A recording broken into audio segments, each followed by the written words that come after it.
Welcome, everybody. This is the real go time right now. So welcome back to Grow with Google, Design Thinking for Entrepreneurs. So we're going to cover a couple of topics with the principles of the design thinking process, applying the design thinking process to solve problems, and the basics of prototyping your ideas. So just want to let everybody know my name is Tawfiq Shaw. I am the founder and CEO of Lola's Fine Sauces Incorporated. We are a generational family hot sauce company based right out of Des Moines, Iowa. We're national in a lot of major national retail chains with our products, such as Whole Foods, Hy-Vee, Kroger, Costco, and a lot of great retailers across the country carry our products. So very proud to be here. I am half Filipino, half Pakistani, proudly Asian owned, and proud to be with USPAC. We've been a member for 2 years, and this is my first time hosting. So I'm very excited to be here to introduce a great trainer here who's going to run us through these. So what we're going to be introducing today in the session is what is design thinking and how do you understand your audience? And moving on to Mr. Wong, who's our trainer here. Mr. Wong is an executive in residence of Plug and Play Technology Center, mentor at the U.S. National Laboratory of Entrepreneurship and Academy, mentor at the University of California Entrepreneurship Academy, mentor at Clean Tech Open. Porter is also an executive residence at Ali Verizon Ventures in Palo Alto. He is a consultant of the U.S. Department of Commerce, MDBA Minority Business Development Agency, Northern California Business Centers, and California Governor's Office of Business, Economic Development, Small Business, Technical Assistance Expansion Program. Porter is also a member of Ontario Canada PV Caucus. Ontario Canada PV Caucus is a working body that provides influential inputs to the government to shape solar, photo, and forgive me if I am not pronouncing this right, photovoltaic governmental industry-wide regulation and policy. Mr. Wong, you have a lot on your resume and it keeps on going. It's very impressive. Mr. Wong also served as chairman of IEE Computer Society Santa Clara Valley chapter prior to actively working with startups. He held C-level and senior management positions with 4 successful technology startups. 2 went IPO and 2 were acquired by Fortune 500 companies. So welcome, Mr. Wong, and take us through. Hi, everyone. Thanks for Tawfiq's kind introductions. Welcome to the Design Thinking for Entrepreneurs webinar part 1. I'm so excited that you're here today. Hopefully that you guys can learn something today, and that it will be useful for your business. So USPAC partner with Grow with Google together to help people to grow their skills, career, and business by offering free digital skills, tools, and training. Now, today you can learn the principle of design thinking process. So can I have the first slide, please? Yeah. Yep. And how to apply that process to create innovative solution for identifier problems. So so during the presentation, if you have any question, please post a question at the chat tool, which is the at the bottom of the the Zoom windows. And then Tawfiq will read the question at the end of today's workshop, and we will try to answer as many questions as possible during this live sessions. Okay, so I guess we are all ready to go, and let's get started. Next slide, please. Okay, so for this design thinking for entrepreneurs webinar, we actually make it a 2-part series. And for the entire series, you will learn the 5 phases of the design thinking process, and then how that process can help you to be more effectively build your products and services that address the challenge of your targeted audience. And then we will go through each phase of process and discuss how you can apply those concepts to your own idea, starting with understanding your audience. So basically, those are your clients, and then identify the challenges and then crafting and testing the solutions we have for them. So it's basically to, right, identify the problem and then come up with a solution. And the solution is actually what your clients' needs are, right? And for today, for the part one, we only going to cover what is design thinking and also understand your audience. For the design thinking, we will learn the 5 phases of the design thinking process. And for understand your audience, we will learn to define who your audience is and what makes them tick. So for sure, whatever the problem or solution we define, it has to be something that can be well connected, with the needs and the solution, right, for your clients. And then the rest of the other 2 topics we will cover in our second part of the webinar next week. Next, please. Now, okay, so I would like to starting out to just going through some of the basic Google productivity tools in case some audience are new to that. And then for those are already expert in, Google Doc or whatever, like just please bear with me for a few minutes. So for today, some people might want to take notes. So there's of course, so there's 2 options. One is, of course, right, you can pull out your papers and pen and drop down whatever you have. You think that it'll work to keep. And then the other option is, of course, we can open a Google Doc to write down whatever, type whatever you think is the information that you want to keep. So for the people that new to Google Docs, right? So you can it's just like you're looking at the screen right now. You can go ahead and open up a browser, and then go to google.com. And then you can sign into your Google account. Let's say if you already have an email address, so that would be good enough. Then it will, you can access all the Google connected Google products. And if you don't have one, then you can set one up for free. So just go to like accounts.google.com/sign up, so you can sign up a Google account.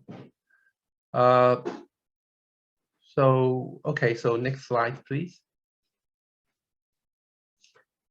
Okay, from here, just kind of like show you how you can access the Google Drive and Google Doc. From the same Google Drive, once you log on to your Google account, and all the sheets and slides is there ready for you to access through your Google Drive. And then you can store all your projects there. And then for the slide we show here is basically show you like once you log onto your account, you can have access to all kinds of different tools. And then also you can start creating your Google Doc document. Like could be a spreadsheet, could be a Word doc, or could be a presentation. Okay, next, please. So so today, again, like if you want to take notes using Google Docs, so what you need to do is to go to your Google Drive and click New Google Docs, and then just pick a blank document, and then you are ready to go. And then you can one important thing is that, while you're working on the Google Docs, you actually don't need to save. All your work is actually automatically saved in the Google Cloud. Next, please. Okay, so now let's get into what exactly is design thinking, right? Design thinking is actually a methodology used by designers to solve complex problems. The approach has been used in a wide-ranging areas, all the way from brainstorming solution for social issue, for example, like getting kids to eat healthy food at school lunch, or maybe like for well-established company to redefine the place in a fast-changing industry.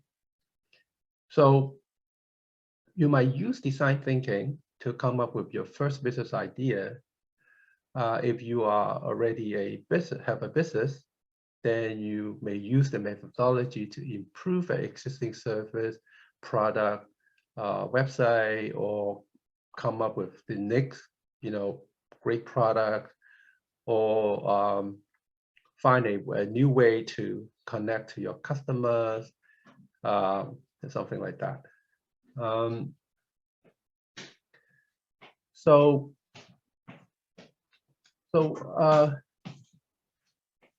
what is the technologically and economically feasible can change depending on your context. So what you're able to create as a student over 4 years will likely differ from what you might be able to create if you have access to the amount of data or computing power of a large company, right? Like some of the big tech companies. So they are all different, right? Depending on the size of company or the resource that you can access. But for this design methodology, design thinking process, it actually doesn't really tie into the stage of your company, even though, let's say, you are just you are an entrepreneur, you're studying new, you are thinking about actually, what company to start. It's also applicable. So it's like kind of like, it covers everybody. Next slide, please.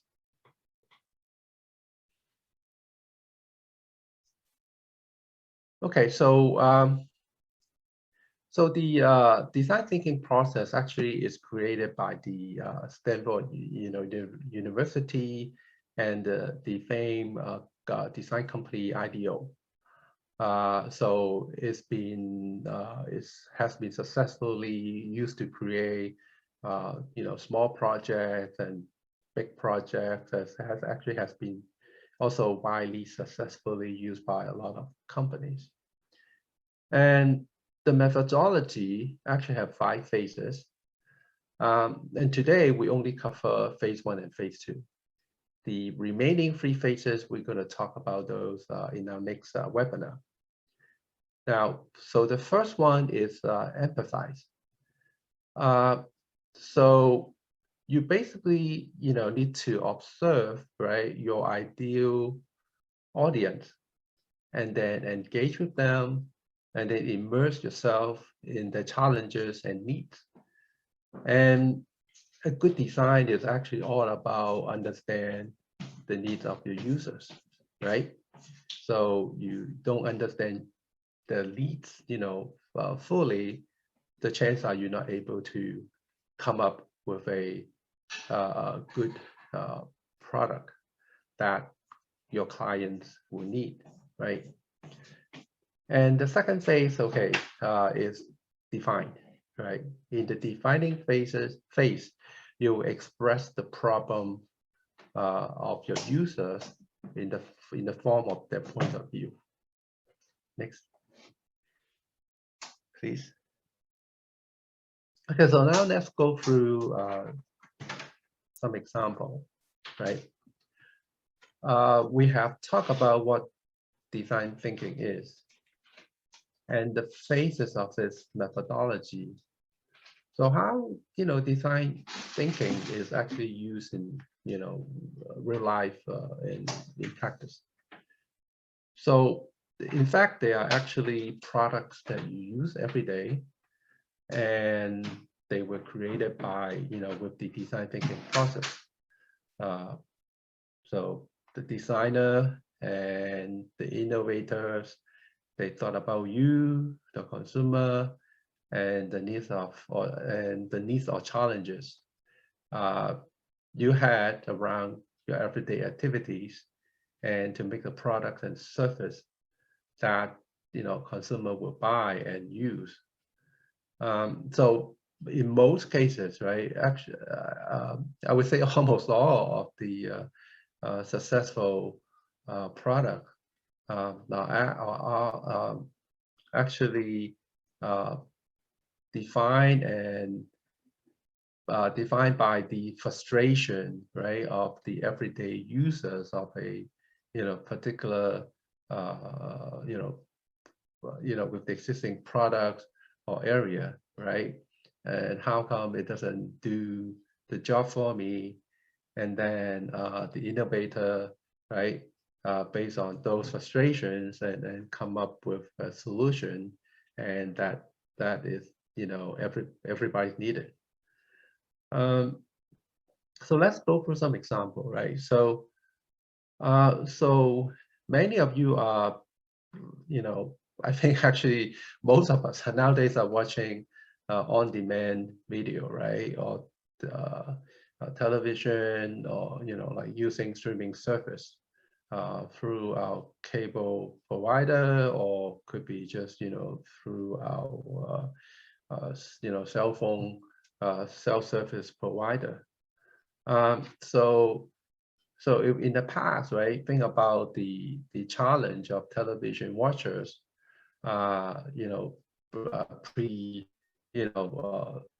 video streaming days, right? They, you need to be, you need to be at home at perfectly time if you want to catch a show. And then you need to be home or somewhere that you have access to the television. And then some people, if have some kind of recording device, they need to set a timer. If you're not able to get home on time, you need to set a timer and then record it. And then you also need to, like, you don't have the capability to skip all the advertisement and things like that, right? So so this is actually are all the pain points and inconvenience and challenges, right?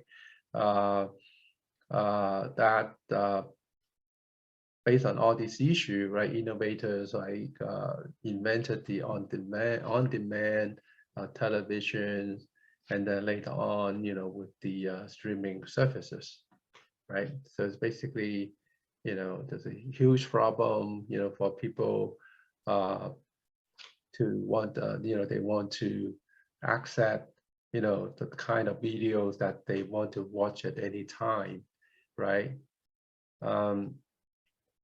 So the next example is basically related to car owners, right? So for example, right, so I think that happen all the time, right? So let's say you have lots of things that you did carry, and then your arm, you don't have any your arms are fully occupied by your grocery bags or whatever, and then you try to get your car door or trunk open, right? So then if you apply the principle of thinking process to this scenario, then you can probably see where customer have improvised this other similar scenarios. So so what might you use to keep the front door to your home prop open when you have your handful full of groceries? Especially let's say you're driving an SUV, or hatchback, whatever, right? So you can use your foot, right? So the design thinking was applied to the invention of the foot activated car doors when designers understood a common challenge for car owners.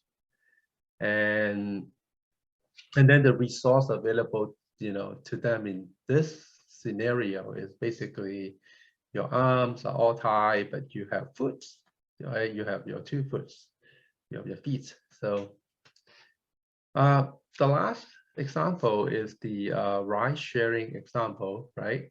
And home sharing example, right? So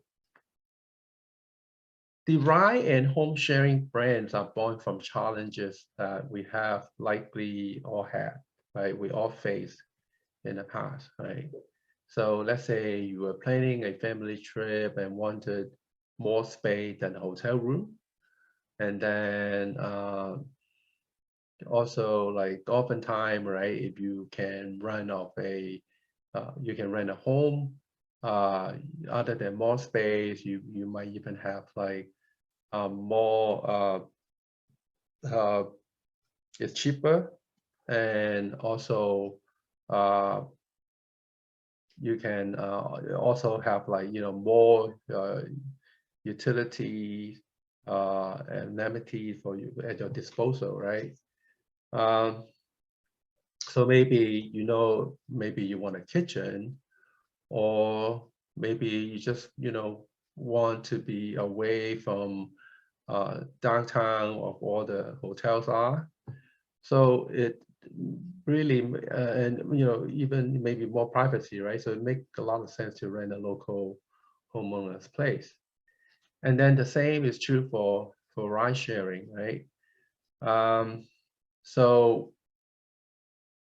ride sharing is also alleviate some big pain points in transportation, right? In a lot of cases, like there's not enough like taxis around in an area, and then before we have all this ride sharing company, you need to wait in a street corner, try to flag something down, and then during the busy business hour, it just almost like impossible. Imagine if you're in New York City, or in like San Francisco, right? So the ride sharing actually allow you to book transportation without understanding local language, without waiting at a street corner for a long time, right? I actually also imagine, right, if there's heavy rain going on, right? You just don't want, and then you don't have an umbrella or any rain gear, right? So you just don't want to take a shower, right, while you're trying to flag down some taxi. So basically, right, you need to think about things that you use daily, and then what can actually improve and also enhance, right, your daily life quality, right? And the problems that you bump into, or things that making you really frustrated, um, and then that's how you can find, based on that you can define the problems. Next, please. Okay, so let's start with the first phase in design thinking process, which is empathize. Next, please. So the first step, right, is to establish empathy. So empathy is the ability to understand and share the feeling of another person. If you want to focus on the user, then our goal as we begin the design thinking process should be to first connect to the user's stories, insights, and emotion. And we must be able to put ourselves in their shoes to understand, right? And try to understand what the issues are, right? So then the next thing is that we need to define, right, what the users, right? So the users are the person or population for which you're hoping to build a solution, right? It can be, quite specific because, for example, right, a solution for a problem, right, for 6 years old will be quite different than a solution for a person who is 75 years old. So then you need to first identify your users, and also you want to be as specific as possible, right? By adding more descriptors, right? So if we're using a something related to parents as an example, so not just parents, but like parents to toddlers or parents to high school kids or parents in rural areas or parents in New York City. So it's all different. So it's important to make sure you understand who your user truly is. So if you're looking for a solution for, say, college admission, then you might quickly say that your users are high school graduate. But when you stop and think about it, actually the users is both the parent and also the high school graduate, because the parent actually make a big part, right, in terms of the decision of where the kids can go to, which college the kid, can go to, for example, right? It could be financial issue, it could be like, all kinds of different issues that the parent faces. So then it kind of limit, some of the options that the high school graduates might want. So instead of just, involving with the high school graduate, then both the parents and the high schooler themselves are actually your users. So so you should, narrow down the characteristics of your potential audience, so that you can really dive into the core issues that they may face. Next, please. And so think about the way you may describe your user or target audience in the past. Oftentimes, right, we start with demographic information such as gender, age, or nationalities. Sometimes we only consider one characteristic of an individual, such as parent or working professional. So when it comes to your users, you want to be as specific as possible, so you really understand that audience and what makes them tick. So a lot of time, what makes them tick is a good test I always use is the like so what test, right? So if you describe, some issue to, let's say, your friend or something, and then if you don't see them, open their eyes, or their eyes start sparkling, and instead of like telling you so what, then it might not be a good, you may not define a good problem or solutions. So we can look at some example, right? So let's say your target audience is women of color, but this is a huge group of people with an endless number of unique interests and needs. So maybe you're looking to create an all-natural hair care line specifically for women of color. A more targeted explanation of a user would be women of color looking for a product without added chemical or toxins, or women of color who need to use natural products due to healthy or allergy concerns. So you might have a handful of specific audience, but these details will help you to better to market them, to help you to better to connect with them. Another example, right, could be parents. But for the parents, you likely already know there's a huge difference between parenting a newborn and a teenager. So as a designer, what are the problems you are looking to solve for parents? Maybe you offer nanny services and your audience is parent of young children and not yet in school, or maybe you want to offer a after school program, then then your audience will be, school age children. And then maybe you also, like, for example, you want to market your product or service to senior over age of 70s, but you need to be more specific, right? So you need to get more, define, have a better definition of your product or service. So for example, right, maybe let's say you want to offer a product or service for seniors who live alone.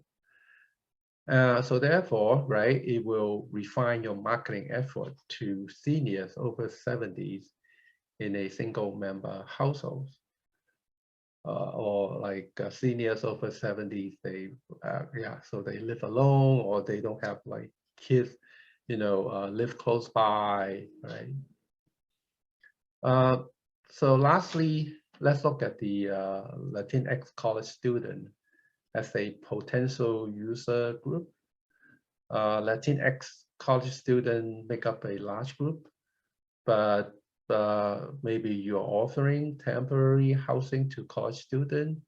So instead, you should focus your efforts on Latinx students or their parents seeking temporary housing near university in a specific geographic location, and also some very specific marketing channel, right? So depending on your business idea, you may be thinking my user can be from all different walks of life and they don't fall into any one demographic. That could be true too, right? So let's say if you are a online counselor, right? Or you own a shoe repair business. And then in this case, you will think about what makes your audience unique. What qualities or interests do your users have that would draw them to your product or service versus somebody else, right? So you need to find that niche that makes your service or product unique.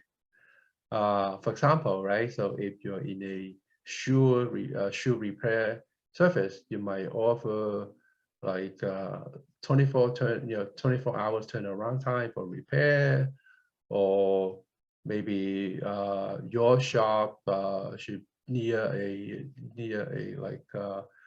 inside a hotel so that there will be more business travelers or something like that, right? So think of something that is different than your competition. And also, one thing though, actually Google does offer like Google Analytics. And then you can also try to use the Google Analytics service to help you understand and learn more about your audience. Next, please.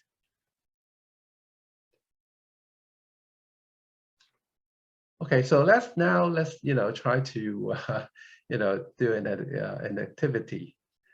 So in this activities, right, you're going to step into the shoes of your user base and try to brainstorm at least like 5 challenges that they may face. Remember, right, try to first specify who these users are, like, we did just, a few minutes ago, and really put yourself in the shoes of your selected population users and empathize with the day-to-day, brainstorm all the potential obstacles that they might come across.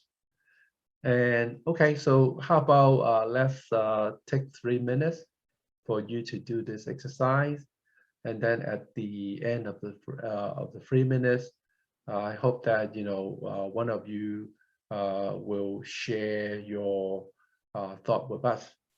So let's do that.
Okay, so we are actually at the 3 minutes mark. So anyone would like to share their thought with us? Anybody? So you can just hit the raise hand icon at the bottom of the Zoom windows. Yeah, go ahead and raise your hand if you'd like to get going, and we'll make sure we get those questions to Mr. Wong.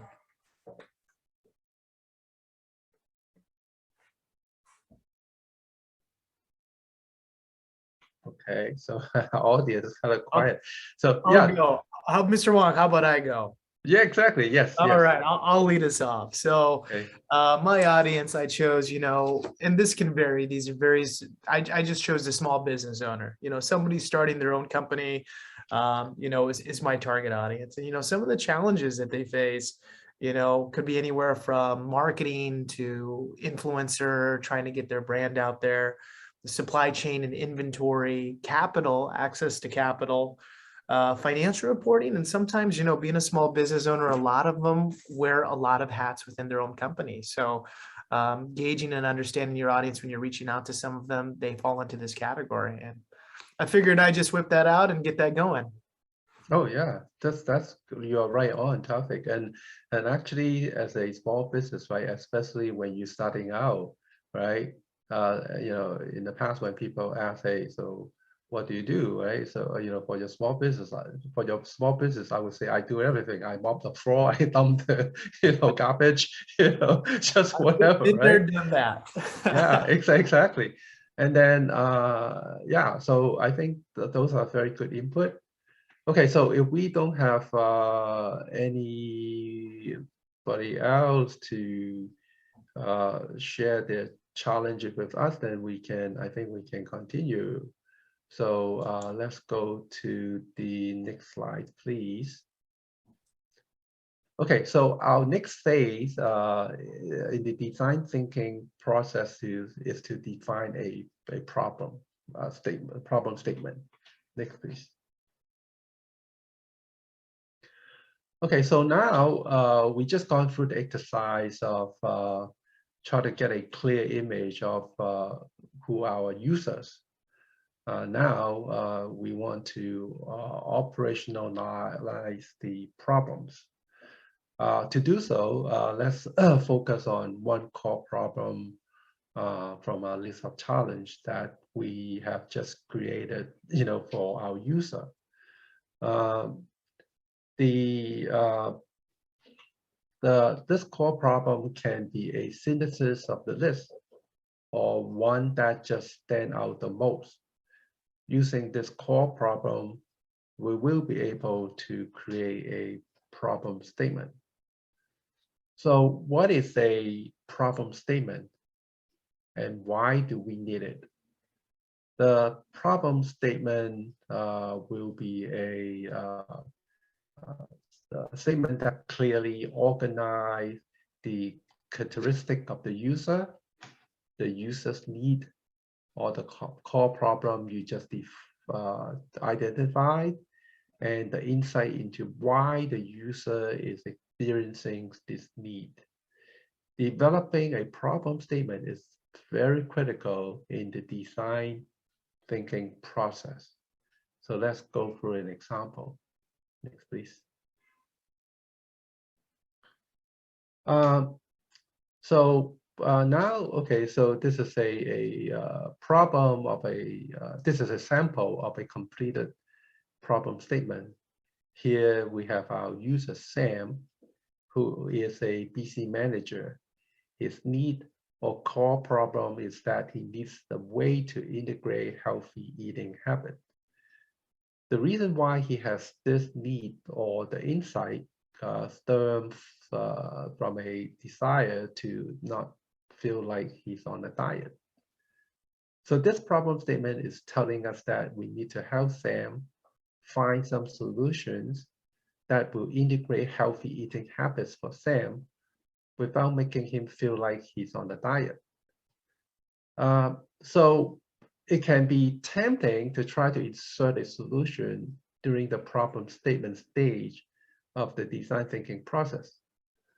But try to rein back that urge until the ideation stage. Here, we are pulling from our empathy stage to home on the true values of our user to tap into their true need. I want to share an important tip with you. I always tell people to build the problem statement from the bottom up and not top down. The more insight you have into the emotion that are driving the need, the better positioned you are going into the next step, ideating. Instead of Sam needs to learn about nutrition to get a better eating experience during lunch, yes, we all know we shall eat better by why do so many diets fail. There's a lot of emotion and frustration in that feeling that you have to give up all the yummy food you love. We know we need to eat better, but we don't want to feel like we are on a diet. So let's try, Sam is a busy manager who needs a way to integrate healthy eating habits into his daily life because he doesn't want to feel like he is on a diet, right? So how about let's go through another exercise. Let's have another 3 minutes and then see you guys can, come up, a problem statement.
All right, everybody, we're at 3 minutes for the exercise. If anybody wants to go ahead and practice, and go ahead and raise your hand and we'll get you unmuted.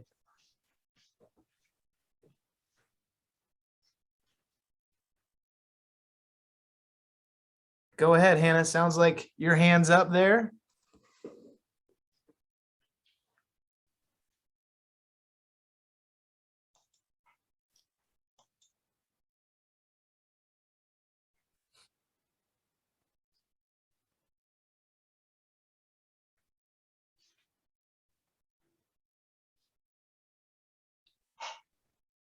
Hannah, did you have your hand up?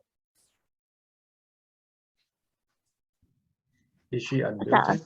Oh, Sorry, Yeah, it was by mistake. I think Destiny want to say something. I just unmute Destiny. okay. hi, Destiny.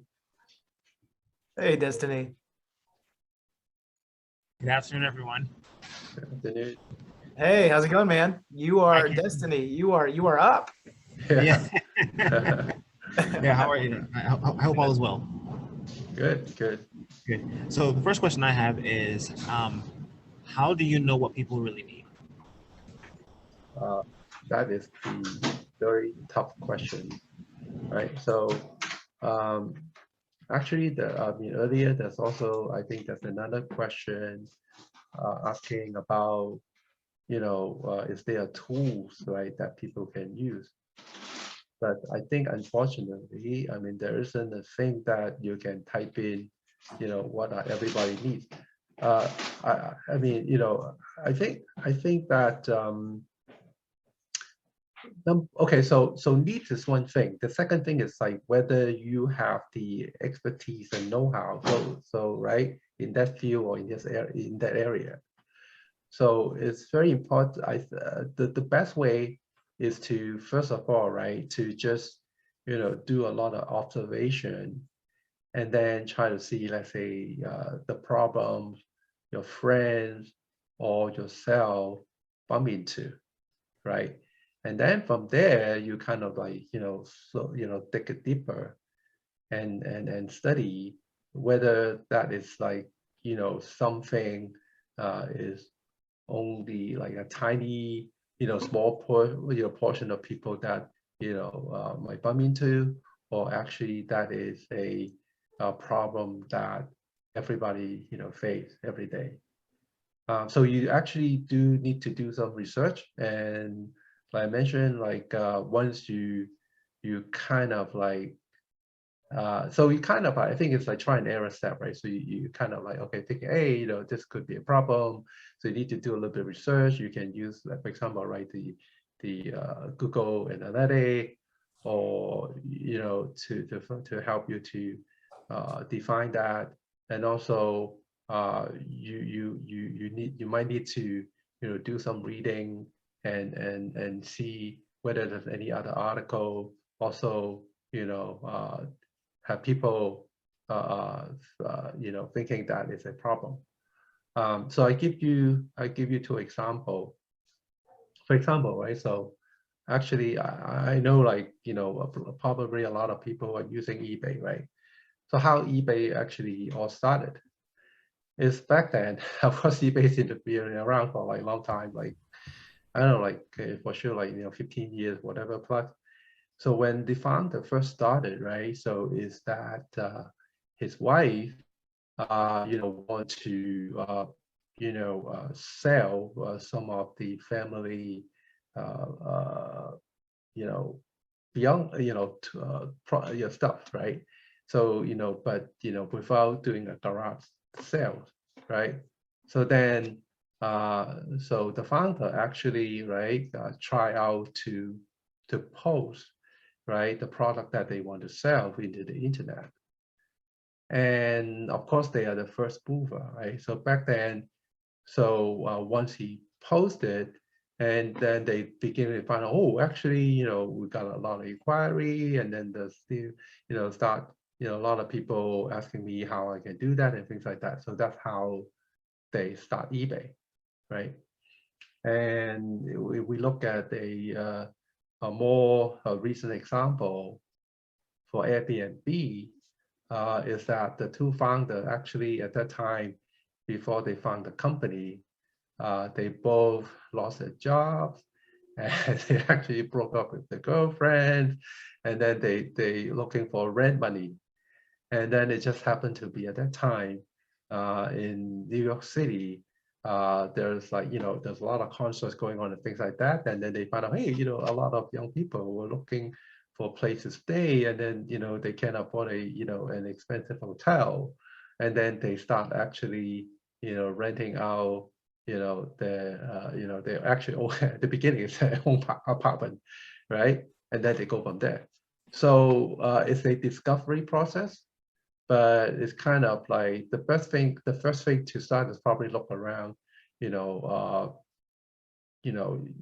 daily life, and also, among the circle of your friends, and see, what kind of problem they bump into, and, what actually gives them the most frustration. Awesome. Thank you, Porter. And just for time's sake, we've got a couple of questions we want to get through. We've got one from Dessa, and I apologize, Fam, we're getting this one as well. Going back to Fam's question, she has one, and then we'll get to you, Dessa, I promise. Her question is, what would be the useful tools to figure out what people really need?